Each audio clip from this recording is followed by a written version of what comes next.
PAT 2023 में हमने एक नहीं दो एग्जाम क्वालिफाई किए हैं। पहला एग्जाम आपका है पटना यूनिवर्सिटी, दूसरा है मिथिला यूनिवर्सिटी।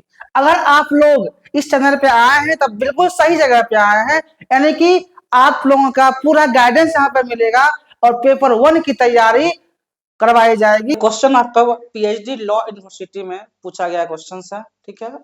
लॉ यूनिवर्सिटी मतलब कि पीएचडी लॉ के लिए है। चलिए question number previous year question है। चलिए क्वेश्चन की ओर बढ़ते हैं। क्वेश्चन नंबर 1 से एक्सप्लेन शुरू करते हैं। Part 1 part 2 part 1 research methodology का है, जो कि हम अब डिस्कस करेंगे क्वेश्चन नंबर 1 से। चलिए 1 क्वेश्चन क्या है आपका, consider the following list of statement. देखिए इस अगर क्वेश्चन ज्यादा डिफिकल्ट आएगा तो आपको क्वेश्चन इसी टाइप का देगा, इससे ज्यादा डिफिकल्ट क्वेश्चन नहीं आता एग्जाम में। क्या है पहला स्टेटमेंट आपका, legislation is a primary source of legal authority. क्या पूछ रहा है कि जो कानून है, लेजिस्लेशन है, क्या वो प्राइमरी सोर्स ऑफ अथॉरिटी है, लीगल अथॉरिटी है? बात तो सही है, कानून जो है लेजिस्लेशन जो होता है प्राइमरी सोर्स ऑफ अथॉरिटी है। किसी भी एंगल से ये बात सही लग रहा है, गलत नहीं है। President is a primary source, क्या कह रहा है, president is a primary source of legal authority. Yes, ये भी सही है कि प्रेसिडेंट जो होता है प्राइमरी सोर्स ऑफ अथॉरिटी होता है।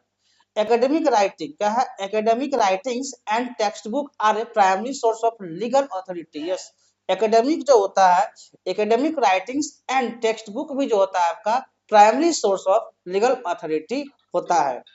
कॉमन लॉ इन क्या है, चौथा option, common law in primary source of legal authority. Yes, common law जो होता है ये भी प्राइमरी सोर्स लीगल अथॉरिटी का होता है। इस प्रकार से आपका जितना भी 4 ऑप्शन है, चारों के चारों सही हैं। जब चारों के चारों सही हैं तो आपका ऑप्शन ए निकल के आएगा, ऑल आर करेक्ट। ठीक, ये क्वेश्चन का लेवल थोड़ा अच्छा है और क्वेश्चन के कंपैरिजन में अगर ज्यादा क्वेश्चन डिफिकल्ट करेगा तो इसी टाइप का क्वेश्चन आपको मिथिला यूनिवर्सिटी और पटना यूनिवर्सिटी में क्वेश्चन आ सकता है। इससे ज्यादा लेवल का नहीं आता है, जो पहले हम करवा भी चुके हैं, आप देख लीजिएगा। क्वेश्चन नंबर 2 क्या है, which one of the following is a not a characteristic। क्या कर रहा है, which of the following is a not a characteristic। जहां भी नोट यहाँ पर फोकस करना है आपको, note characteristic of action research. इसमें कह रहा है कि इसमें देखिए क्या एक्शन रिसर्च कौन सा का करेक्टर नहीं है, क्या है कौन सा पॉइंट जो है एक्शन रिसर्च का करेक्टर नहीं है, उसको बताना है। तो डाटा कलेक्टेड सिस्टमेटिकली, डाटा जो होता है हम कलेक्टेड क्या करते हैं, सिस्टमेटिकली करते हैं। ये बात सही है, ये करेक्टर है। कौन नहीं है, गलत चुनना है। क्या करना है आपको, इसमें ऑप्शन गलत वाला ही चुनना है, सही ऑप्शन नहीं चुनना है। डाटा आर एनालाइज्ड, क्या है number B option, data are analysed systematically. Yes, data को जब एनालाइज करते हैं तो सिस्टमेटिकली एनालाइज करते हैं। Result are used improve to classroom practice. Yes, जो रिजल्ट होता है वो इम्प्रूव होता है क्लासरूम प्रैक्टिस के लिए। जब भी होता है वो एक्शन रिसर्च होता है। ठीक है, क्या होता है, एक्शन रिसर्च होता है। फाइंडिंग आर जनरलाइजेबल ये नहीं होता है, क्या है, फाइंडिंग आर जनरलाइजेबल फाइंडिंग नहीं होता है, इसलिए ये स्टेटमेंट गलत है। इसलिए आपका ऑप्शन सी नंबर राइट होगा। गलत ऑप्शन को ही चुनना था, इसलिए फाइंडिंग आर जनरलाइजेबल ये नहीं होता है, इसलिए आपका राइट आंसर सी होगा। ठीक, अब आते हैं क्वेश्चन नंबर 3 की ओर।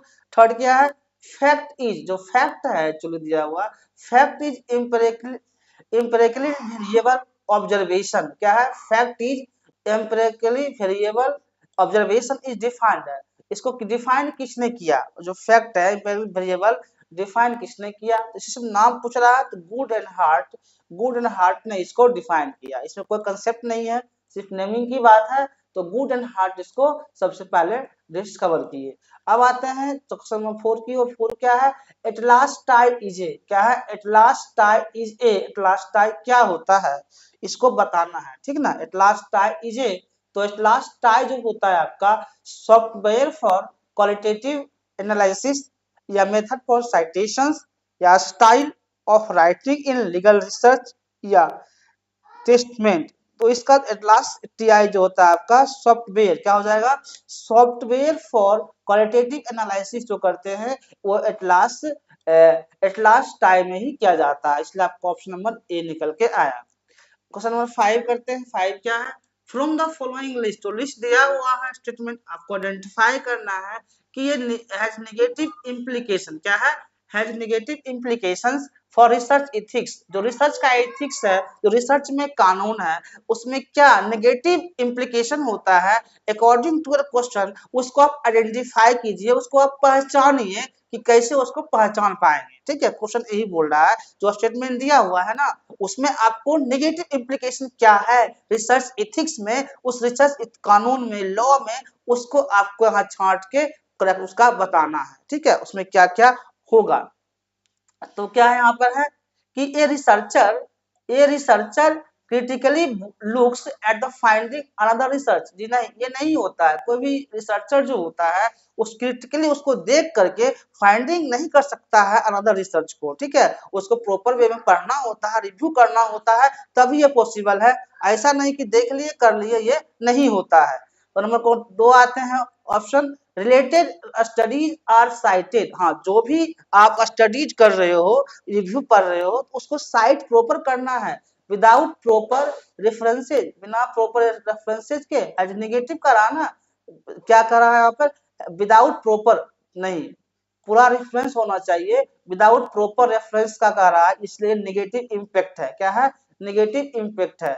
ए नंबर क्या था आपका, ए researcher critically looks at the finding of another research. Yes, जो भी रिसर्चर है क्रिटिकली उसको देखता है और फाइंडिंग करके उसको सही करता है, इसलिए आपका ए एक ऑप्शन सही है, नेगेटिव इम्पैक्ट नहीं करता है, बल्कि दो जो क्या है, ये नेगेटिव इम्पैक्ट करता है। ठीक, आपको नेगेटिव चुनना है, क्या बताना है, नेगेटिव बताना है कि जो इसमें गलत है। ठीक है, नेगेटिव इम्पैक्ट को बताना है।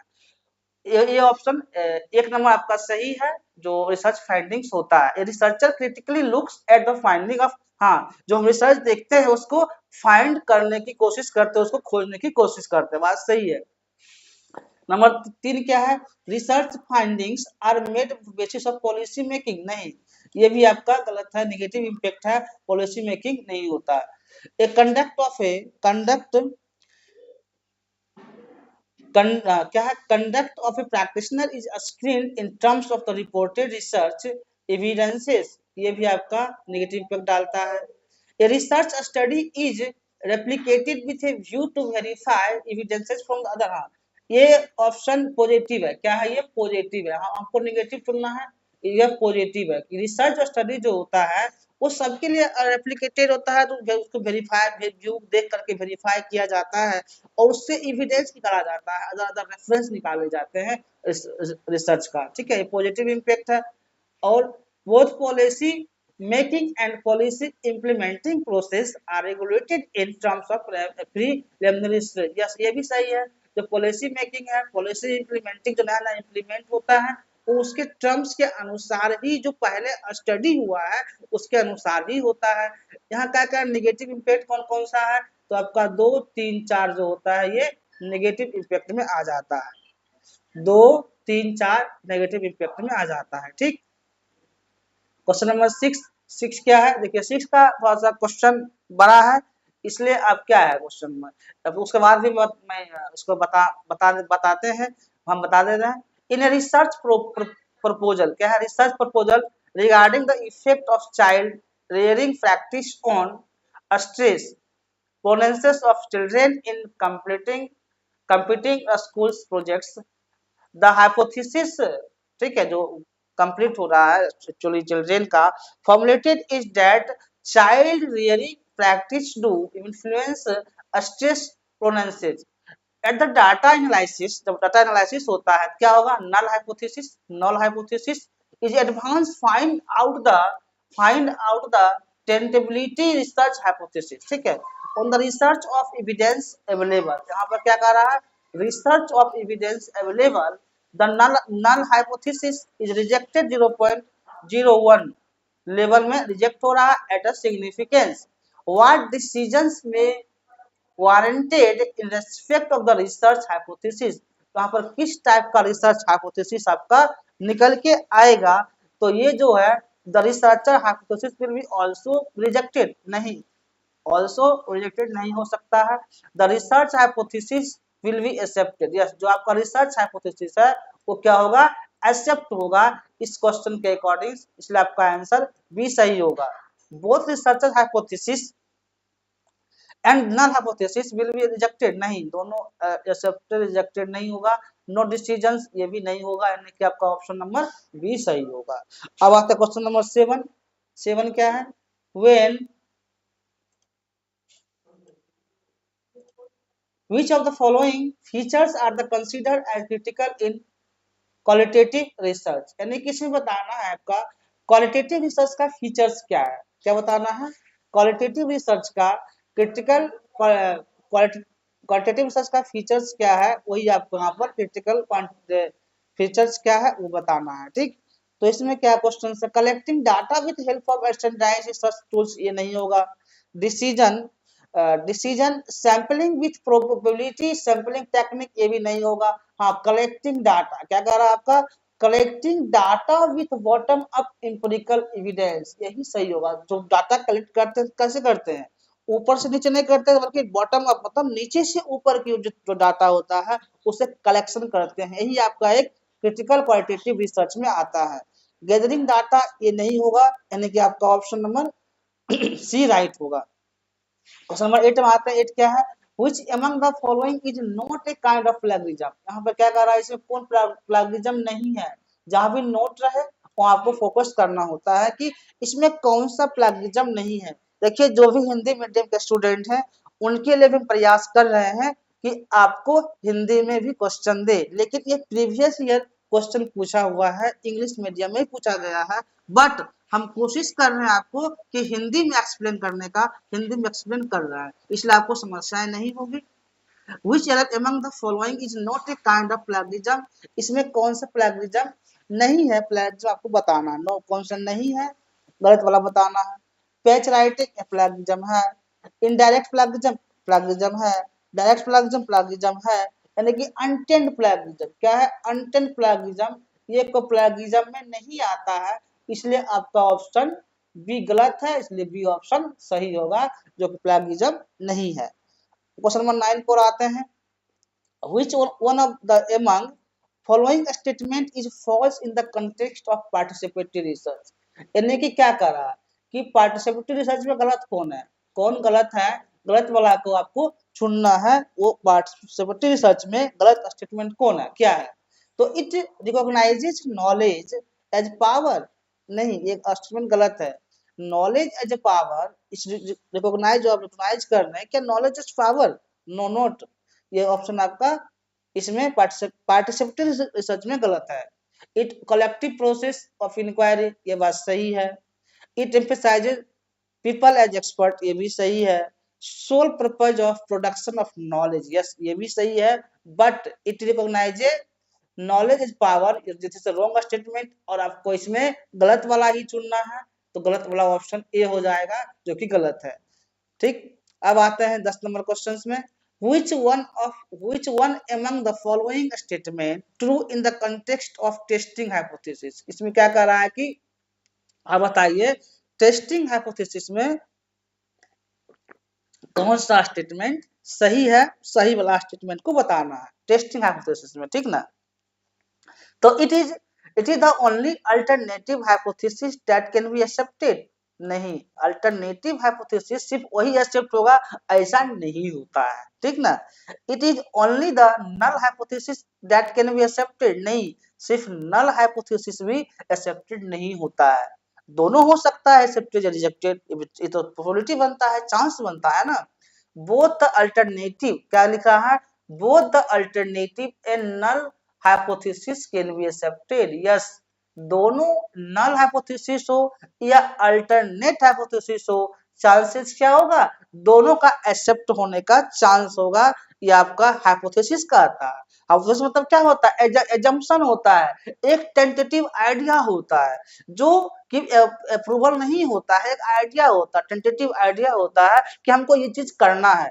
क्या हो सकता है? एक्सेप्ट भी हो सकता है, रिजेक्ट भी हो सकता है, हाइपोथेसिस नल हाइपोथेसिस हो या अल्टरनेटिव हाइपोथेसिस हो, चांस दोनों बनते हैं कि आपका रिसर्च एक्सेप्ट होगा या रिजेक्ट होगा, डिपेंड ऑन द सिचुएशन, उस समय पर डिपेंड करता है कि आपका रिसर्च किस ओर जा रहा है। ठीक, इस तरह से आपका आंसर ये सी निकल के आएगा। Both alternative and null hypothesis can not be tested. Yes, ये गलत है, एकदम पूरा गलत है भाई। क्या क्यों नहीं टेस्टेड होगा? कैन नॉट बी टेस्टेड, जब रिसर्च कर रहे हैं तो टेस्ट तो होना ही है। अब क्वेश्चन नंबर 11 की ओर आते हैं। 11 क्या है? What does the longitudinal research, longitudinal research पूछ रहा है, क्या होता है? अप्रोच एक्चुअली डील विथ, देखिए एक इसमें लॉन्गिट्यूडिनल रिसर्च की बात आया तो एक और पॉइंट आता है आपका क्रॉस सेक्शनल। क्या आता है? क्रॉस सेक्शनल रिसर्च, जो हम प्रीवियस लेक्चर में भी बताए हुए हैं कि क्रॉस सेक्शनल क्या होता है, लॉन्गिट्यूडिनल क्या होता है। जो लॉन्ग टर्म आपका रिसर्च होता है क्या होता है? लॉन्गिट्यूडिनल होता है, मतलब लॉन्ग समय के लिए, लॉन्ग टर्म के रिसर्च जो होता है लॉन्गिट्यूडिनल होता है। शॉर्ट टर्म नहीं होगा, हॉरिजॉन्टल रिसर्च नहीं होता है, लेकिन लॉन्ग टर्म रिसर्च आपका जो होता है लॉन्गिट्यूडिनल होता है, इतना याद रखिएगा। 12 क्वेश्चन क्या है? Which of the following does not correspond to characteristic of research, यानी कि इसमें भी वही करा, आपको गलत वाला चुनना है कि note correspond to characteristic of research, इसमें कौन सा correspond करेक्टर रिसर्च का नहीं है, गलत वाला स्टेटमेंट चुनना, गलत वाला स्टेटमेंट चुनना है। तो क्या करा? Research is not a passive. Yes, research जो ये स्टेटमेंट सही है, रिसर्च पेसिव नहीं होता, एक्टिव होता है। और हाँ नोट लगा दिया, स्टेटमेंट सही है। ठीक, रिसर्च इज सिस्टमेटिक। रिसर्च जो होता है एक सिस्टमेटिक वे में चलता है, स्टेप बाय स्टेप चलता है। ये नहीं कि रिसर्च हम कहीं से कर लेते हैं, ये नहीं होता है। रिसर्च आपका जो होता है स्टेप बाय स्टेप चलता है, रिसर्च एक सिस्टमेटिक वे होता है। Research is not a problem oriented, research क्या कर रहा है? Not a problem oriented. Yes, research जो होता है प्रॉब्लम ओरिएंटेड नहीं होता है, नॉट ए, ये भी सही स्टेटमेंट है। रिसर्च इज नॉट, रिसर्च एक प्रोसेस होता है, क्या है? रिसर्च एक प्रोसेस होता है, यहाँ दे रहा है नॉट ए प्रोसेस, ये स्टेटमेंट गलत है। क्या है? ये स्टेटमेंट अब गलत है, research is not a process, this is the wrong statement. आपको इसमें गलत वाला ही चुनना है। तो रिसर्च क्या प्रोसेस नहीं है? रिसर्च एक प्रोसेस है, और रिसर्च प्रोसेस के द्वारा ही रिसर्च होता है। अगर रिसर्च में प्रोसेस हम ना लगाएं तो रिसर्च होगा ही नहीं। ठीक है, इसलिए आपका स्टेटमेंट ये सही हुआ। उसके बाद क्वेश्चन नंबर 13 को आते हैं। 13 क्या है कि what is the main M of interdisciplinary research, यानी कि इसमें कह रहा है कि मेन एम क्या होता है इंटरडिसिप्लिनरी रिसर्च का, वो बताना है। ठीक है, मेन एम क्या है आपका इंटरडिसिप्लिनरी रिसर्च का। तो इसका ओवर सिंप्लीफाई, क्या लिख रहा है? Oversimplify the problem of research, ये नहीं होगा, ओवर सिंप्लीफाई भी नहीं करना है। To bring out the holistic, क्या है? To bring out the holistic approach to research. Yes, ये बात सही है, जो भी रिसर्च होता है पूरे को लेके किया जाता है एक साथ, यानी कि होलिस्टिक अप्रोच होता है। ये आपका स्टेटमेंट बिल्कुल सही है, इसमें गलती नहीं है। To create a new trend in research methodology, कोई ये नहीं होता कि नया ट्रेंड में रिसर्च मेथोडोलॉजी को लिया जाता है, ये आपका स्टेटमेंट रॉन्ग है। To reduce emphasise on a single subject in the research domain, ऐसा भी नहीं है कि रिसर्च डोमेन जो होता है एक सिंगल वे में लेके आप चलते हैं, ये भी नहीं होता है। क्या क्वेश्चन पूछ रहा है? इन डिसिप्लिनरी रिसर्च कौन होता है? टू अप्रोच द होलिस्टिक, पूरा रिसर्च को जब लेके चलते हैं एक दूसरे से मिला होता है आपका, वो इन डिसिप्लिनरी रिसर्च होता है, यानी कि ऑप्शन नंबर बी निकल के आएगा। अब क्वेश्चन नंबर 14 पढ़ते हैं। 14 क्या है? The main M of scientific method, यानी कि आपको भी बताना है कि मेन एम क्या होता है आपका साइंटिफिक मेथड का। ठीक ना? इन द रिसर्च फील्ड, एक्चुअली जब हम रिसर्च करते हैं तो क्या देखते हैं कि साइंटिफिक फील्ड क्या होता है आपका, रिसर्च फील्ड का, वो बताना है। ठीक, इम्प्रूव डाटा इंटरप्रिटेशन, नहीं, साइंटिफिक मेथड में थोड़ी होता है डाटा को इंटरप्रेट कर दे रहे हैं तो साइंटिफिक मेथड हो जाएगा, ये नहीं होता है। कंफर्म ट्रायंगुलेशन, ट्रायंगुलेशन भी कंफर्म करने से आपका साइंटिफिक मेथड को शो अप नहीं करता है। इंट्रोड्यूस न्यू वेरिएबल, नया वेरिएबल क्या शो करता है? नहीं, नया वेरिएबल भी इसको शो नहीं करता है। इलिमिनेट सुप्रियस रिलेशन, यस, यही जो होता है एक दूसरे से रिलेट करके, जो मैं नहीं बताया था कंट्रोल कंडीशन होता है। मैनिपुलेशन भी कुछ साइंटिफिक मेथड में होता है, जो आपका एक्सपेरिमेंटल रिसर्च का पार्ट होता है। ठीक है, तो क्या हो जाएगा? Eliminate spurious relations is the right option, आपका ये कहानी बिल्कुल ऑप्शन सही है। अब आता है क्वेश्चन नंबर 15 की ओर। तो क्वेश्चन बड़ा है लेकिन एग्जाम में आता है तो उसको करना ही है, और स्टेटमेंट वाला क्वेश्चन देता है आपको एग्जाम में, इसलिए समझिए। एक चीज और, हिंदी मीडियम वालों को दिक्कत नहीं होना चाहिए, क्योंकि जो बताते हैं हम और हिंदी में ही बोलते हैं।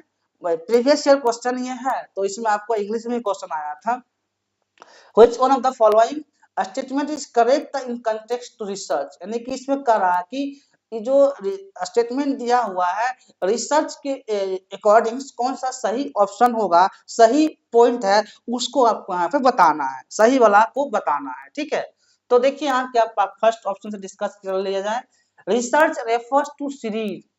रिसर्च क्या होता है? रिसर्च के बोल रहा है कि refers to series of systematic activity. इससे पहले भी जस्ट हम बोल रहे हैं कि रिसर्च क्या है? एक सिस्टमेटिक एक्टिविटी है। सिस्टमेटिक एक्टिविटी है, स्टेप टू स्टेप होता है, हम कहीं से बीच से उठा करके नहीं कर सकते हैं। रिसर्च सिस्टमेटिक होता है, स्टेप टू स्टेप होता है, और activities undertaken to find out the solution to a problem. कहाँ पहुंचते हैं रिसर्च में? हम सॉल्यूशन से प्रॉब्लम की ओर पहुंचते हैं, यही आपका रिसर्च एक सिस्टमेटिक होता है। ये स्टेटमेंट बिल्कुल सही है। It is a systematic, yes क्या है? रिसर्च एक सिस्टमेटिक प्रोसेस है, लॉजिकल भी है, अनबायस्ड प्रोसेस है। कोई बायसनेस नहीं होना चाहिए कि जान पहचान है तो वहां पर अपना रिसर्च को हम पास करवा लीजिए। रिसर्च क्या होता है? अनबायसनेस होता है, कोई इसमें बायस होना नहीं चाहिए।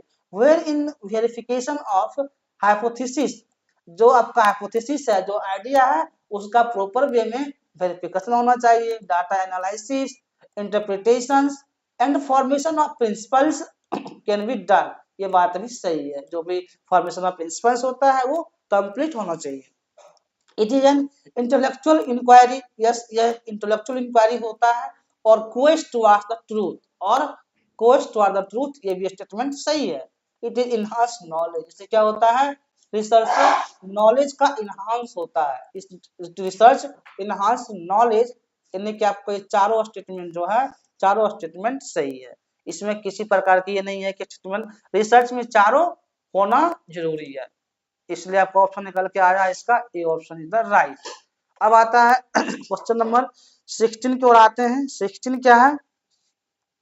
what are those conditions where a research problem is not a viable, यानी कि जो रिसर्च प्रॉब्लम है इसमें कौन सा वायबल नहीं है, यानी कि कौन सा रिसर्च प्रॉब्लम के अकॉर्डिंग सही नहीं है। वायबल मतलब क्या होता है? कौन सा गलत है? गलत वाला स्टेटमेंट को बताइए आप। रिसर्च अकॉर्डिंग रिसर्च में कौन सा स्टेटमेंट गलत है? ठीक है, तो इट इज न्यू, क्या है? इट इज न्यू, नया है। Add something to knowledge, yes research में क्या होता है? नया होता है, उसमें नया नया नॉलेज ऐड होता है। इट कैन बी रिसर्च, वहां पर रिसर्च करते हैं, ये बात भी सही है। It can be research, research होता है ना। It has utility and relevance, क्या होता है? इट हैज यूटिलिटी, उसके पास यूटिलिटी और रिलेवेंस दोनों होता है रिसर्च प्रॉब्लम में। ठीक है। It contains dependent and independent variable, नहीं ये तो नहीं है प्रॉब्लम में। It contains dependent and independent variable, ये स्टेटमेंट आपका गलत है। अगर गलत वाला चुनना है तो आपका डी ऑप्शन राइट हो जाएगा। ठीक, अब आते हैं क्वेश्चन नंबर 17 की ओर। 17 क्या है? What are the main purpose of data analysis, यानी कि डाटा एनालिसिस जो होता है इसका मेन पर्पस क्या है? क्यों डाटा एनालिसिस करते हैं, है ना? क्यों करते हैं, इसका मेन पर्पस क्या है, ये आपको इसमें बताना है। तो इसका जो है डिस्क्रिप्शन, यस डिस्क्रिप्शन होता है डाटा एनालिसिस का purpose. Construction of measurement scale, ये भी सही है, मेजरमेंट स्केल के लिए भी आपका डाटा एनालिसिस होता है। जनरेटिंग एम्पिरिकल रिलेशनशिप, यस जो एम्पिरिकल रिलेशनशिप है वो भी जनरेट होता है। Explanation and prediction code, yes explanation and prediction code भी होता है रिसर्च डाटा एनालिसिस में, यानी कि चारों स्टेटमेंट आपका सही है। जब चारों स्टेटमेंट सही निकल के आएगा तो ऑप्शन नंबर डी राइट होगा। क्वेश्चन नंबर 18 में आते हैं। 18 क्या है? क्रॉस कल्चर, क्या है? क्रॉस कल्चर स्टडीज, ये जो क्रॉस कल्चर स्टडीज है ये किसका एग्जाम्पल है? क्या पूछ रहा है? क्रॉस कल्चर जो स्टडीज है ये किसका एग्जाम्पल है? केस स्टडी डिजाइन, जी नहीं। आपका केस स्टडी डिजाइन जो होता है क्रॉस कल्चर का नहीं है, कंपैरेटिव स्टडी क्या है, कंपैरेटिव स्टडी जो होता है आपका ये क्रॉस कल्चर का एग्जाम्पल है। एक्सपेरिमेंटल रिसर्च ये नहीं होता है, लॉन्गिट्यूडनल नहीं होता है, यानी कि जो क्रॉस कल्चर है वो आपका एक कंपैरेटिव स्टडी का पार्ट है, कंपैरेटिव स्टडी होता है। अब आते हैं क्वेश्चन नंबर 19। 19 क्या है, सर्वे रिसर्च क्या है, survey research is a cross sectional and therefore, जो सर्वे रिसर्च होता है क्या है, क्रॉस सेक्शनल एंड देयरफॉर इसमें क्या होगा सर्वे रिसर्च, तो इसका जो है high in replicability but low in internal validity, ये गलत स्टेटमेंट है, ये रेप्लिकेबिलिटी हाई नहीं होता है और इंटरनल वैलिडिटी लो नहीं होता है, ठीक। अब क्वेश्चन नंबर बी ऑप्शन क्या है, हाई इन इंटरनल वैलिडिटी, क्या इंटरनल वैलिडिटी हाई होता है बट लो ये भी नहीं होता, स्टेटमेंट गलत है। सी क्या है आपका, हाई इन इकोलॉजिकल वैलिडिटी, क्या इकोलॉजिकल वैलिडिटी हाई होता है but low in external validity, नहीं ये भी स्टेटमेंट गलत है, इकोलॉजिकल वैलिडिटी हाई नहीं होता है और लो भी एक्सटर्नल वैलिडिटी लो नहीं होता है। हाँ ये आपका हाई इन एक्सटर्नल वैलिडिटी क्या कर रहा है, जो बाहरी वैलिडिटी होता है वो हाई होता है, क्रॉस सेक्शनल रिसर्च की बात कर रहे हैं, but low in ecological validity, statement सही है। हाई जो होता है एक्सटर्नल वैलिडिटी जब वो सर्च में होता है क्रॉस सेक्शनल में, तो क्या होता है survey research is cross sectional है एंड देयरफॉर क्या होगा उसमें high in external validity high होता है but low in ecological validity low होता है, आपका स्टेटमेंट डी वाला सही होगा। अब आते हैं 20 number question. A researcher attempt क्या कर रहा है, a researcher attempts to evaluate the impact of implementations of juvenile, क्या है जुवेनाइल जस्टिस, रिसर्चर जो होता है अटेम्प्ट कर रहा है evaluate impact of implementations of juvenile justice care and protection act 2015 on children's perceptions towards crime in India which method would be appropriate for this, ये किस टाइप का रिसर्च आएगा जब मतलब कि evaluate the impact implementation of juvenile justice care और protection act 2015, किसमें हो रहा है केयर और प्रोटेक्शन एक्ट 2015, तो on children's children perceptions towards crime in India, ये किस टाइप का आपका रिसर्च को शो करेगा। देखिए जो मतलब कि एक टाइप से क्या कर रहा है सर्वे टाइप का कर रहा है, जो 15 में हुआ परसेप्शन क्या लेगा क्राइम इन इंडिया, तो इसको हम जो जस्टिफाई करेंगे वो जस्टिफाई आपका सर्वे मेथड के शुरू होता है, कंपैरेटिव मेथड नहीं होता है, एक्सपेरिमेंटल नहीं होता है, टेस्ट स्टडी नहीं होता है, तो आपका survey method is the right option. फिर 21 नंबर क्वेश्चन आते हैं। इन फाइनलाइजिंग ए थीसिस, जब थीसिस का फाइनलाइज होता है, क्या कर रहा है क्वेश्चन, जब हम थीसिस को फाइनलाइज करते हैं तो राइटिंग फॉर्मेट क्या होता है, राइटिंग फॉर्मेट बहुत ही इंपॉर्टेंट होता है जब थीसिस फाइनलाइज होता है। Writing format which of the following would be form of part of the supplementary page, supplementary page का पार्ट कौन होता है, इन फाइनलाइजिंग थीसिस राइटिंग, जब थीसिस राइटिंग फाइनलाइज होता है, जब लास्ट स्टेप पे होते हैं, तो which of the following would form part of supplementary page, supplementary page क्या होता है आपका, देखिए ये बहुत ही इंपॉर्टेंट क्वेश्चन है, ये क्वेश्चन रिपीट होने के चांस ज्यादा होते हैं। तो जब आपका सप्लीमेंट्री पेज होता है एक ही होता है बिब्लियोग्राफी एंड अपेंडिसेस, ये आप याद रखिएगा, तो आपका मतलब ऐसा क्वेश्चन बराबर पूछा जाता है, ठीक है। सप्लीमेंट जहां आप सप्लीमेंट्री पेज देखिए वहां बिब्लियोग्राफी एंड अपेंडिसेस ऑप्शन मार दीजिए, एकदम बिल्कुल सही राइट ऑप्शन है। लिस्ट टेबल कंटेंट थोड़ी होता है, कंक्लूजन नहीं होता है, ये आपका सप्लीमेंट्री पेज जो होता है बाद में लगा होता है, बिब्लियोग्राफी और अपेंडिसेस, यही आपका सप्लीमेंट्री पेज हो जाता है। 22 नंबर क्वेश्चन क्या है, which following sequence of research step in logical, research step क्या एक लॉजिकल है, तो लॉजिकल सीक्वेंस इसमें क्या है वो आप बताइए, सिर्फ सीक्वेंस बताइए लॉजिकल सीक्वेंस क्या है, तो डायरेक्ट हम सीक्वेंस पे ही आ जाते हैं। प्रॉब्लम फॉर्मुलेशन से ये नहीं होगा, ये नहीं होगा, यानी कि आपका ऑप्शन नंबर इसमें डी राइट है। क्या पूछ रहा है कि which of the following step in logical research, तो क्या प्रॉब्लम फॉर्मुलेशन, पहले जो समस्या है उसको देखते हैं, प्रॉब्लम फॉर्मुलेशन करते हैं कि समस्या की रिसर्च में क्या है, क्यों ऐसा दिक्कत आ रहा है, तो प्रॉब्लम फॉर्मुलेशन हो गया, ड्राफ्टिंग हाइपोथेसिस, उसके बाद समस्या के बाद हाइपोथेसिस ड्राफ्ट बनाया जाता है, फिर डेवलपिंग रिसर्च डिजाइन, फिर डिजाइन किया जाता है, फिर डाटा कलेक्शन का पार्ट आता है, फिर डाटा एनालिसिस आता है, फिर ड्राइंग, कंक्लूजन, लास्ट में आपका कंक्लूजन आता है। इस तरह से आपका डी ऑप्शन यहाँ राइट है। जो रिसर्च क्या है, लॉजिकल प्रोसेस है, लॉजिकल प्रोसेस में जो ये ऑप्शन है बता दिए अभी ऑलरेडी, ये ऑप्शन सही हो जाएगा। अब क्वेश्चन नंबर 23 आते हैं। 23 क्या है, ए detail description of research, A detailed description of research methodology is required in. जो डिटेल डिस्क्रिप्शन है रिसर्च मेथोडोलॉजी का, इसमें क्या रिक्वायर्ड होता है, क्या जरूरत होता है, वो बताना है, ठीक ना, वो बताना है कि रिसर्च मेथोडोलॉजी में आपको क्या रिक्वायर्ड है, क्या जरूरत है, वहाँ यहाँ पर हमको बताना है। तो क्या होता है, सिम्पोजियम, वर्कशॉप, जी नहीं, मेथोडोलॉजी में नहीं होता है। सेमिनार पेपर आर्टिकल, ये भी नहीं होता है। कॉन्फ्रेंस पेपर नहीं होता है। जो मेथोडोलॉजी का मेन रिक्वायर्ड पार्ट है वो आपका थीसिस होता है। थीसिस के बिना रिसर्च नहीं, थीसिस ही तो सब कुछ है रिसर्च में। मेथोडोलॉजी का मेन पार्ट जो होता है आपका थीसिस होता है। यही आपका आंसर राइट होगा। 24 नंबर क्वेश्चन क्या है, which of the following is an initial mandatory requirement for undertaking research। इसमें से कह रहा है कि जो इनिशियल मैंडेटरी रिक्वायरमेंट है अंडर रिसर्च का, वो इसमें कौन सा आपका सही होगा।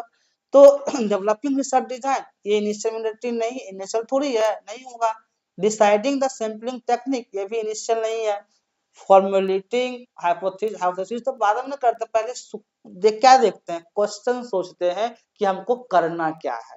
वही आपका इनिशियल स्टार्टिंग जब रिसर्च होता है तो राइट क्वेश्चन होता है ना, हमको किस पे काम करना है। उसके बाद तो देखते हैं कि उसका हाइपोथेसिस क्या होगा। यानी कि स्टार्टिंग जो पॉइंट होता है आपका रिसर्च क्वेश्चन, दिमाग में क्या राज होता है, क्वेश्चन की, हम क्वेश्चन से ही पहले स्टार्ट करते हैं रिसर्च को करना। इसलिए इनिशियल स्टार्टिंग, जो स्टार्टिंग होता है शुरुआत, वो आपका फॉर्मेटिव रिसर्च क्वेश्चन से शुरू होता है, ठीक।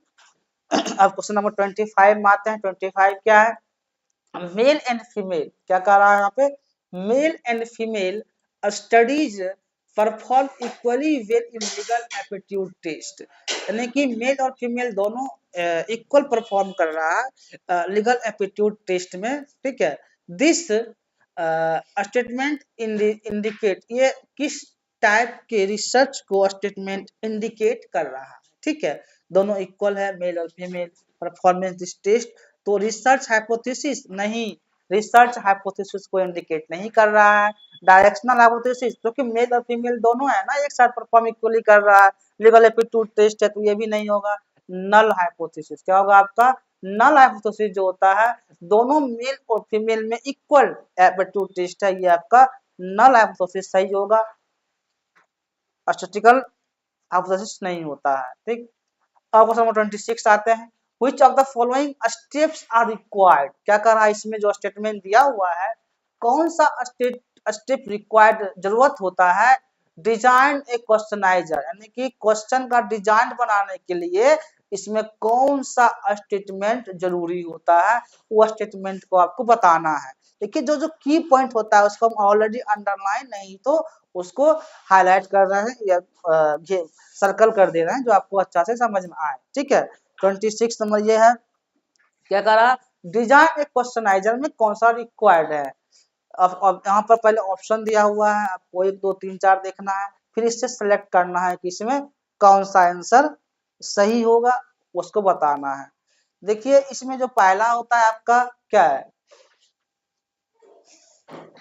स्टेप बताना। तो स्टेप आपका सबसे पहले क्या करते हैं, writing primary and secondary AIIMS of study, जो प्राइमरी और सेकेंडरी एम ऑफ स्टडी, यही तो करते हैं ना, फर्स्ट स्टेप में आपका यही होगा।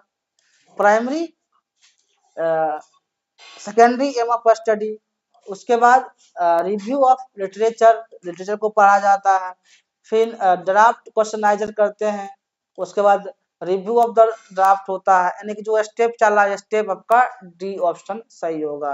पहले writing primary secondary aim of study क्या करना है, फिर रिव्यू ऑफ लिटरेचर करते हैं, रिव्यू ऑफ लिटरेचर के बाद प्रिपरेशन ऑफ ड्राफ्ट क्वेश्चनाइजर, ड्राफ्ट क्वेश्चनाइजर बनाते हैं, और लास्ट में क्या करते हैं review of the draft, review को ड्राफ्ट कर दिया जाता है। इस तरह से आपका ऑप्शन नंबर डी सही होगा। क्वेश्चन नंबर 27 की ओर आते हैं। 27 क्या है? Proper thesis writing should be involve, यानी कि जो थीसिस राइटिंग होता है वो प्रॉपर वे में किस किस स्टेटमेंट में इन्वॉल्व होता है उसको बताना है, ठीक।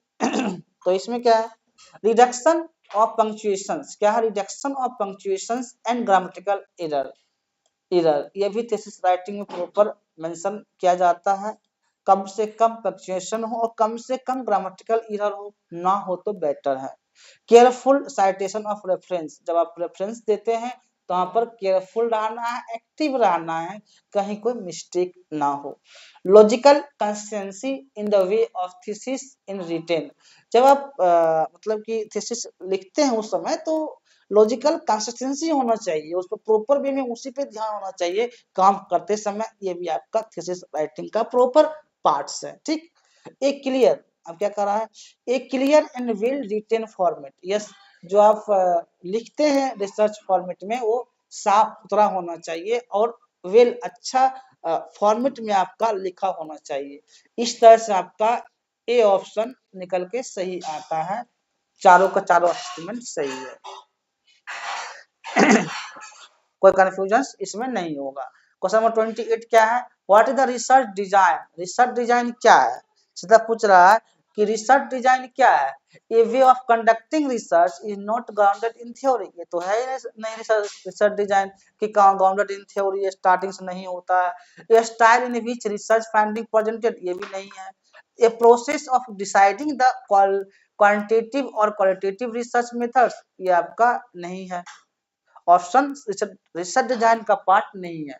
ये फ्रेमवर्क ऑफ, हाँ, ये जो फ्रेमवर्क है, देखिए यहाँ पर अगर डिजाइन रिसर्च डिजाइन लिखा रहेगा तो इसका मतलब होता है फ्रेमवर्क। रिसर्च डिजाइन मतलब फ्रेमवर्क, जो हम उसको तैयार करते हैं वो आपका रिसर्च डिजाइन का पार्ट होता है। कि a framework for every stage of collection and analysis of data, जो भी प्रोसेस है जितना भी है सब क्या करते हैं? Collection and process of analysis of data, ये आपका रिसर्च डिजाइन का पार्ट होता है, ठीक। इस तरह से आपका ऑप्शन नंबर डी राइट है, यही आपका क्या होता है? रिसर्च डिजाइन होता है, ठीक। 29 क्वेश्चन क्या है? while planning to undertake socio legal research, यानी कि जो ये प्लानिंग के अंदर होता है कि undertake the socio legal research, socio legal research आपका इसमें कौन सा होगा? Do not entangle in theory, ये नहीं होता है, this is not part of the socio legal research. Do a pilot study before getting stuck, ये भी नहीं होता है, ये भी आपका सोशियो एक्चुअली लीगल रिसर्च का पार्ट नहीं है। अप्रोच क्या है? Approach the topic with open mind, yes, ये जो टॉपिक ऑफ ओपन माइंड है इसको अप्रोच किया जाता है, यही आपका एक सोशियो लीगल रिसर्च का पार्ट होता है। रिव्यू ऑफ लिटरेचर ये भी पार्ट नहीं होता है, यानी कि आपका approach the topic with open mind ये सोशल लीगल रिसर्च का पार्ट होता है, ठीक। अब आते हैं क्वेश्चन नंबर 30 की ओर। 30 क्या है? The principles of fundamental research are used in, जो फंडामेंटल रिसर्च है ये किस प्रिंसिपल में यूज होता है वो बताना है आपको, ठीक है। फंडामेंटल रिसर्च किस प्रिंसिपल में यूज होता है? एक्शन रिसर्च नहीं होगा। एक्शन रिसर्च बताए थे इससे पहले डिस्कस किया हुआ, इम्प्रूवमेंट इमीडिएट प्रॉब्लम सोल्व करने के लिए एक्शन रिसर्च होता है। कोई भी स्टेप मतलब कि प्रैक्टिशनर जो करता है वो अप्लाइड रिसर्च होता है। एक्शन अप्लाइड लगभग सेम होता है, लेकिन इम्प्रूवमेंट के लिए एक्शन रिसर्च होता है। हाँ, यहाँ क्या कर रहा है? फंडामेंटल ऑफ रिसर्च, तो यह फिलोसफिकल रिसर्च का पार्ट होता है। किसका होता है? Philosophical research. हिस्टोरिकल रिसर्च क्या होता है? जो हिस्ट्री में होता है वो आपका हिस्टोरिकल रिसर्च होता है। साइकोलॉजिकल रिसर्च अलग होता है, यानी कि यहाँ पर क्या कर रहा है? प्रिंसिपल ऑफ फंडामेंटल रिसर्च, तो आपका ये फिलोसफिकल रिसर्च निकल के आएगा आंसर। अब 31 नंबर क्वेश्चन में आते हैं। 31 क्या है? Sampling error can be decrease with, यानी कि जो सैंपलिंग एरर है वो कैसे घटेगा वो आपको बताना है। Sampling error can be decrease with, तो डिक्रीज इन सैंपल साइज करेंगे तो क्या घटेगा? नहीं, प्रोसेस रेंडमाइजेशन भी करने से नहीं घटेगा। इंक्रीज इन सैंपल साइज बढ़ा देंगे तो घटेगा सैंपलिंग एरर, ऐसा भी नहीं है। हाँ, प्रोसेस ऑफ एनालिसिस एनालिसिस करेंगे तो वहां पर आपका सैंपलिंग एरर घटने का चांस ज्यादा रहता है, घट ही जाता है। जब कोई डाटा को एनालिसिस करते हो तो वहां पर सैंपलिंग एरर डिक्रीज होता है। ठीक, अब क्वेश्चन नंबर 32 में, आज 32 क्या है, which of the following is not a which of the following is not, जहां भी नोट है आपको वहां फोकस करना है कि क्या नहीं करने को कह रहा है। Note A type of legal research, इसमें लीगल रिसर्च का कौन सा टाइप नहीं है वो बताना है, कौन नहीं है वो बताना है, कौन सही है वो नहीं बताना है, कौन गलत है गलत बताना है। ठीक, doctoral research, yes doctoral research तो लीगल का पार्ट होता है, ये बात सही है। उसके बाद नॉन डॉक्टरल लीगल रिसर्च ये नहीं होता, ये स्टेटमेंट गलत है। क्या है, नॉन डॉक्टरल लीगल रिसर्च, क्या ये नहीं, ये स्टेटमेंट गलत है और गलत वाला ही चुनना है, तो गलत वाला आपका ऑप्शन बी सही होगा। कंपैरेटिव लीगल रिसर्च, ये बात सही है। सिचुएशनल बेस्ड लीगल रिसर्च, ये बात सही है, यानी कि जो गलत है गलत वाला ऑप्शन आपका बी निकल के आ रहा है। क्वेश्चन नंबर 33 क्या है, ये जो मिटा हुआ आपका एकेडमिक लिखा हुआ, क्या लिखा हुआ है, एकेडमिक लिखा हुआ, इसमें कोई कंफ्यूजन नहीं होना चाहिए, एकेडमिक लिखा हुआ। ठीक है, academic integrity regulations 2018, academic integrity regulator 2018 by the university grant commission done by note, एक मिनट इसको हटा दे, क्या यहाँ पर है, university grant commission does not penalize similarity up to 2018 के अनुसार जो एकेडमिक इंटीग्रिटी रेगुलेशन एक्ट 2018 है, यूजीसी यानी कि university grant commission does not, जो उसमें नहीं हुआ पेनलाइज सिमिलरिटी अप टू, कितना परसेंट पेनलाइज नहीं हुआ एकेडमिक इंटीग्रिटी में, वो आपको बताना है अकॉर्डिंग टू 2018 के अनुसार। ठीक है, तो इसमें जो है आपका क्या हो जाएगा 10% इंक्रीमेंट नहीं हुआ, ये आपका ऑप्शन राइट होगा। यहाँ परसेंट का है, याद रहना है तो ऑप्शन करेंगे, याद नहीं है तो ये नहीं होता है। अब 30 यहाँ कोई कंसेप्ट की जरूरत नहीं है। 34 नंबर क्वेश्चन क्या है, research ethics do not include, research ethics में क्या इंक्लूड नहीं होता है, यहाँ भी डू नॉट है तो नोट वाला पे आपको फोकस करना होता है कि क्या इंक्लूड नहीं होता है रिसर्च इथिक्स में, वो बताना है। ठीक, रिसर्च इथिक्स में क्या इंक्लूड नहीं होता है, तो ऑनेस्टी ईमानदारी होना चाहिए रिसर्च में, अगर ईमानदारी ऑनेस्टी नहीं है तो आप रिसर्च नहीं कर सकते। इंटीग्रिटी होना चाहिए रिसर्च में, ऑब्जेक्टिविटी होना चाहिए रिसर्च में, लेकिन सब्जेक्टिविटी रिसर्च का पार्ट, इथिक्स का पार्ट नहीं है, यानी कि नहीं वाला ही चुनना है, गलत वाला ही चुनना है, इस तरह से आपका ऑप्शन सी आएगा। 35 नंबर क्वेश्चन में आते हैं, क्या है, कंट्रोल ग्रुप, क्या है, control group conditions is applied in, यानी कि जो कंट्रोल ग्रुप कंडीशंस है वो किस टाइप के रिसर्च में अप्लाई होता है, वो रिसर्च आपको बताना है। Control group conditions is applied in which type of research, यानी किस टाइप के रिसर्च में कंट्रोल ग्रुप कंडीशन अप्लाई होता है। ठीक, सर्वे रिसर्च में कंट्रोल ग्रुप नहीं होता है अप्लाइड। एक्सपेरिमेंटल रिसर्च या कंट्रोल कंडीशन जो होता है आपका मैनिपुलेशन की जो पार्ट होता है वो एक्सपेरिमेंटल रिसर्च में ही होता है, इसके अलावा किसी में नहीं होता है। हिस्टोरिकल रिसर्च थोड़ी कंट्रोल कर सकते हैं, जो किया हुआ चीज है उसी को देखते हैं, उसमें नया तो करना नहीं होता।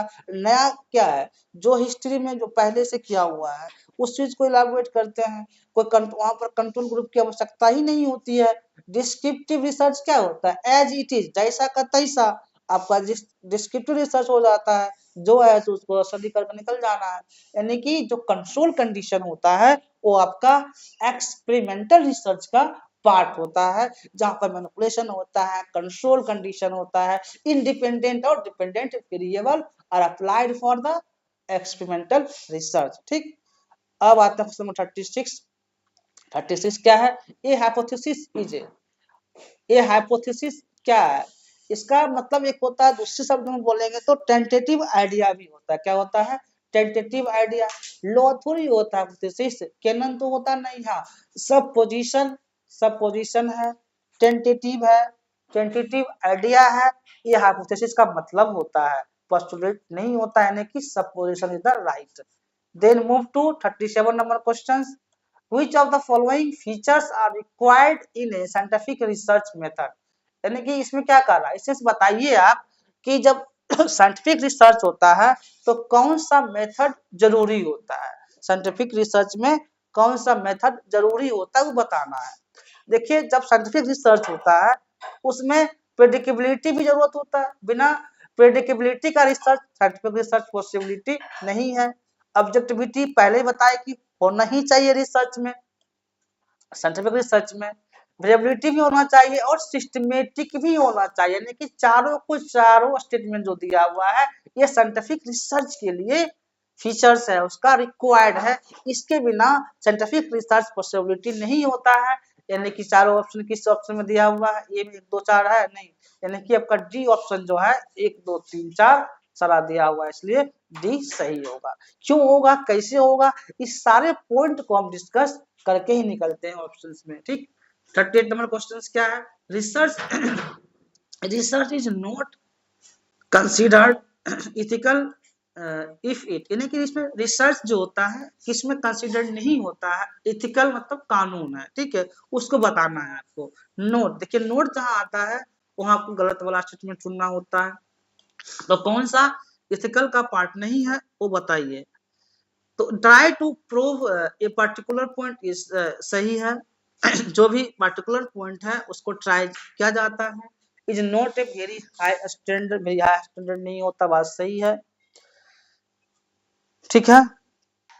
उसके बाद यहाँ क्या डज नॉट इंश्योर, यहाँ आपको बताना है गलत, सही वाला नहीं बताना है। Does not ensure privacy and anonymity the correspond, ये स्टेटमेंट भी सही है। Does not investigate the data scientifically, क्या आप डाटा को इन्वेस्टिगेट नहीं करते हैं, जो भी है उसको हम साइंटिफिकली इन्वेस्टिगेट करते हैं, उसको देखते हैं, इन्वेस्टिगेशन किया जाता है। डज नॉट लिखा है, डज नॉट लिखा है इसलिए गलत स्टेटमेंट है और गलत स्टेटमेंट ही चुनना है, आपका डी ऑप्शन राइट आ जाएगा। 39 नंबर क्वेश्चन आते हैं।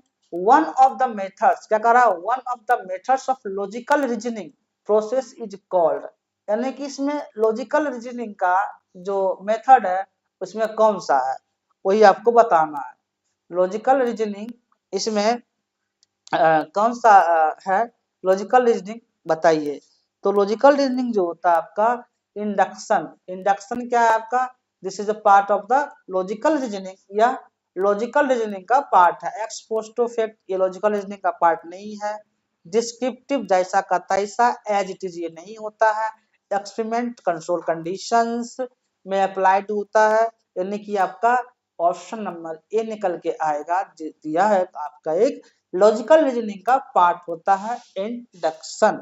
ठीक, अब आता है क्वेश्चन नंबर 40 की ओर। 40 क्या है, व्हेन ए रिसर्च प्रॉब्लम, जब रिसर्च प्रॉब्लम होता है is related to heterogeneous population.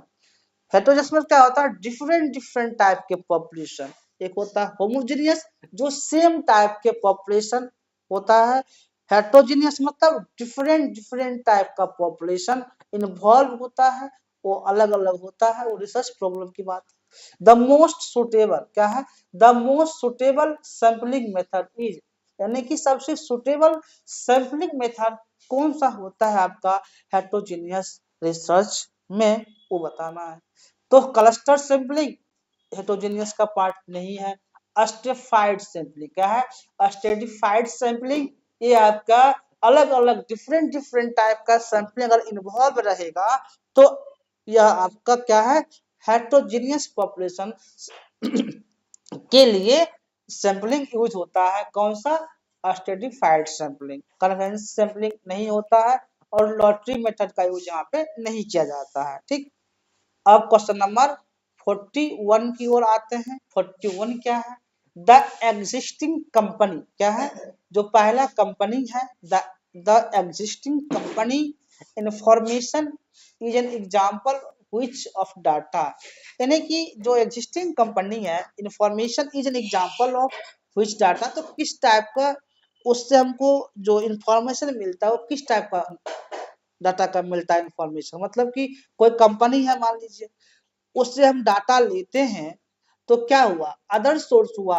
यानी कि उसका जो काम पहले से किया हुआ है उस डाटा को हम लेते हैं, ये क्या हुआ, सेकेंडरी सोर्स हो गया।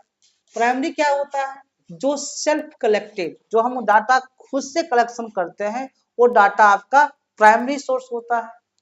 जहाँ एक कंपनी से कह रहा है तो प्राइमरी होगा ही नहीं, बोथ ए एंड डी का सवाल नहीं उठता है, टर्सरी होगा ही नहीं, यानी कि आपका सेकेंडरी सोर्स ऑफ डाटा होता है। तो आप इस चीज को देख लीजिएगा, ऐसे हम डिस्कस ही कर दिए हैं प्राइमरी क्या होता है, सेकेंडरी क्या होता है, ऑलरेडी डिस्कस इससे पहले भी किया हुआ है, अभी भी किए हैं। अब 42 नंबर क्वेश्चन से में आते हैं। 42 क्या है, in the process of conditioning conducting research, जब मतलब कि रिसर्च जो प्रोसेस है, कंडक्टिंग रिसर्च कंडक्ट किया जाता है, तो फॉर्मुलेशन ऑफ हाइपोथेसिस क्या करते हैं, हाइपोथेसिस का फॉर्मुलेशन होता है। हाइपोथेसिस मतलब टेंटेटिव आइडिया जो अप्रूव्ड नहीं होता है, ठीक, टेंटेटिव आइडिया हो जाता है। इज ए फॉलोड बाय, किस स्टेप को वो फॉलो करता है यहाँ पर आपको बताना है। तो स्टेटमेंट ऑफ ऑब्जेक्टिव्स इसको नहीं करता है।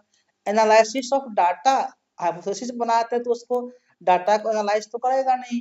सिलेक्शन ऑफ रिसर्च टूल्स, ये भी सिलेक्शन रिसर्च टूल में बाद में कहानी है, क्या क्या हमको रिसर्च करने के लिए इंस्ट्रूमेंट की आवश्यकता है वो बात की बात है, ठीक ना।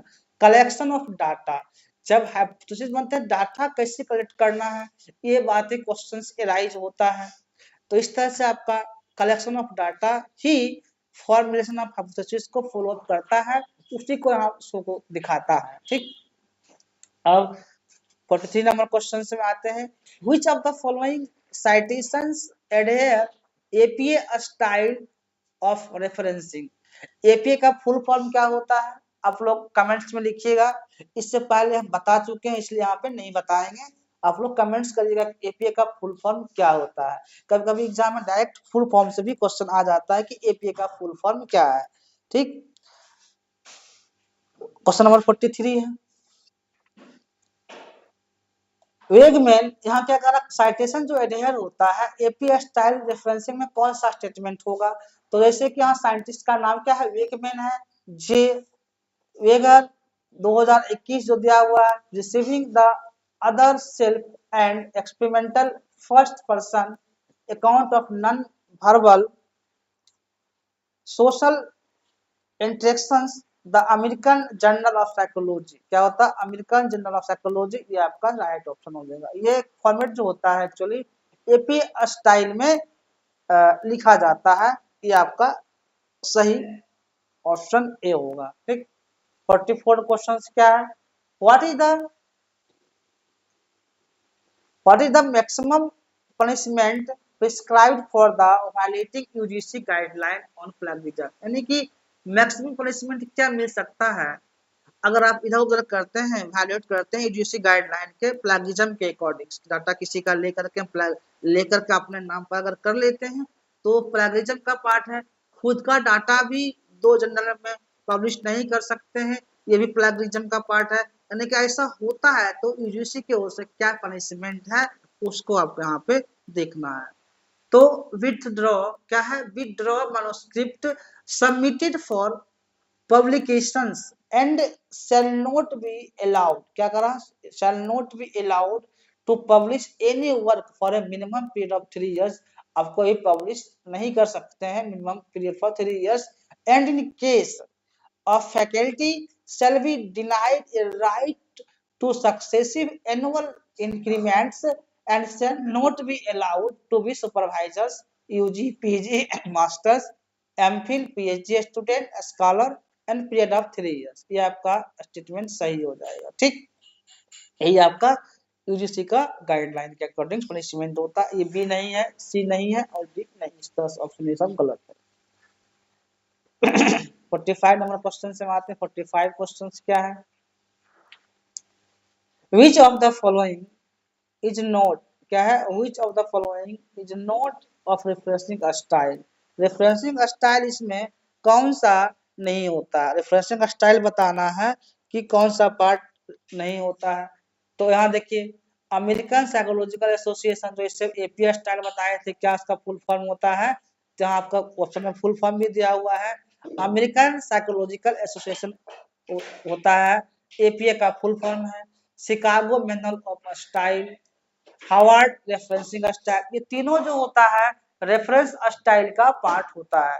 इस तीनों में जो होता है उसके हिसाब से रेफरेंसिंग दिया जाता है, ठीक। एपीए के हिसाब से, शिकागो के हिसाब से, और हार्वर्ड रेफरेंस का स्टाइल, जैसे साइंस में होता है एपीए, शिकागो आपका आर्ट्स का पार्ट हो जाता है। इस तरह से ये जो एंड रिफ है, ये किसी टाइप का रेफरेंसिंग का पार्ट नहीं है, ये कहीं से मतलब इसकी पार्ट है ही नहीं। इस स्टाइल में रेफरेंस दिया ही नहीं दिया जाता है, इसलिए आपका ऑप्शन नंबर डी गलत है, और गलत स्टेटमेंट को चुनना था, तो डी ऑप्शन गलत है, यही सही हो जाएगा। अब 46 में आते हैं। 46 क्या है, which of the following authors, इसमें क्या कर रहा है, ऑथर्स जो है are not known for their contributions in the field of research methodology, यानी कि जो स्टेटमेंट दिया हुआ कौन सा नहीं होगा, रिसर्च से मतलब आर नोट नोन, जो पता नहीं होता है, are not known for their contribution in field of research methodology, ठीक। तो इसका जो होगा DOR and what is the right option, ये आपका ऑप्शन सही होगा, जो कि रीजन पता नहीं था, but there contribution in the field of research में अपना कंट्रीब्यूशन दिए, उनका नाम है DOR and what, ठीक। अब क्वेश्चन नंबर 47 की ओर आते हैं। which of the following test is not used, क्या कह रहा है, which of the following test is not used for testing hypothesis, यानी कि इसमें से कौन सा ऐसा स्टेटमेंट, कौन सा ऐसा पॉइंट है जिसमें टेस्ट हाइपोथेसिस में यूज नहीं होता है, जिसका यूज नहीं करते हैं, वो वाला आपको बताना है, ठीक। तो देखिए टी टेस्ट होता है, टी टेस्ट थ्रू टेस्ट किया जाता है, स्मॉल टेस्ट बोलते हैं, ग्रेटर देन 30 होता है टी टेस्ट, एफ टेस्ट होता है ऑब्जर्व के लिए होता है, का स्क्वायर टेस्ट भी होता है एप्लीकेबल ऑफ, लेकिन सर्कल टेस्ट किसी भी टेस्ट का पार्ट नहीं है। सर्कल टेस्ट क्या है, किसी भी टेस्ट का पार्ट नहीं है, इसलिए आपका ऑप्शन डी सही होगा। सर्कल टेस्ट कोई भी ऑप्शन में सर्कल टेस्ट का यूज नहीं होता है, ठीक, इसलिए डी ऑप्शन सही होगा। नंबर 48 क्या है, ए स्टैटिकल, क्या है, a statistical investigations in which the data are collected for each and every element, जो स्टैटिस्टिकल रिसर्च जो कॉमर्स वाले होते हैं, कॉमर्स वाले खास करके स्टैटिस्टिकल रिसर्च इन्वेस्टिगेशन में इन्वॉल्व होते हैं, data collected for each and every elements unit of the population is called, ठीक है, वो आपका किस में होता है, तो सेंसस, जो सेंसस वाला पार्ट होता है वो आपका स्टैटिस्टिकल रिसर्च का पार्ट होता है, और क्या होता है, सैंपल सर्वे ये नहीं होता है, ट्रांजैक्शनल ट्रैकिंग ये नहीं होता है, यूनिवर्सल नहीं होता है, लेकिन जो सेंसस होता है, यानी कि a statistical investigations in which data are collected for each and every element, each and every element से जो डाटा कलेक्ट किया जाता है, ये यूनिट ऑफ पॉपुलेशन क्या होता है, उसे हम सेंसस कहते हैं। सेंसस के लिए जो डाटा होता है ईच एंड एवरी कलेक्शन इसमें होता है, ठीक। अब 49 क्वेश्चन में आते हैं। 49 क्या है, which of the following are types of reason in survey research, यानी कि सर्वे रिसर्च में किस टाइप का एरर आता है, यहाँ पर वो देखना है, किस टाइप का रिसर्च आता है सर्वे रिसर्च में, वो बताना है, ठीक। तो sample error, yes sample error आ सकता है सर्वे रिसर्च में, सैंपल एरर का पार्ट है, सोर्स एरर का पार्ट नहीं होता है, ऑब्जर्वेशनल रिसर्च का एरर का पार्ट नहीं होता है, डाटा कलेक्शन में यार आज सुबह सर्वे कर रहे हैं, जो डाटा कलेक्ट कर रहे हैं वो सर ऑब्जर्वेशन किसका होता है, मैं एक्सपेरिमेंटल रिसर्च का पार्ट होता है ना। Data collection, yes data collection सर्वे रिसर्च का एरर है, हो सकता है। डाटा प्रोसेसिंग एरर ये भी होगा, यानी कि सैंपल एरर ये आपका जो है सर्वे रिसर्च होता है का एरर है, डाटा कलेक्शन भी एरर है, डाटा प्रोसेसिंग भी एरर है, यानी कि एक 4 5 1 4 1 4 5 ये आपका ऑप्शन सही हो जाएगा। ठीक, अब इस सीरीज का लास्ट क्वेश्चन, क्वेश्चन नंबर 50 को बढ़ते हैं। Which of the following is not an attribute? क्या है? Is not an attribute of ethical research? यानी कि ethical research में क्या नहीं होता है? Is not an attribute of an ethical research, वो बताना है आपको रिसर्च में। ठीक है, तो इसमें क्या नहीं होता है? फॉल्सिफिकेशन अनएथिकल रिसर्च का पार्ट है, फॉल्सिफिकेशन है। प्लेगरिज्म अनएथिकल होता है, फैब्रिकेशन होता है। इस टाइप का रिसर्च जो होता है अनएथिकल होता है। कौन सा नहीं है? एक्नॉलेजमेंट क्रेडिट, ये अनएथिकल रिसर्च का पार्ट नहीं है। पार्ट क्या क्या है जो नहीं है, यानी कि जो गलत है, गलत वाला बताना है, तो एक्नॉलेजमेंट क्रेडिट नहीं है, गलत ऑप्शन है। फॉल्सिफिकेशन ये अनएथिकल रिसर्च का पार्ट है।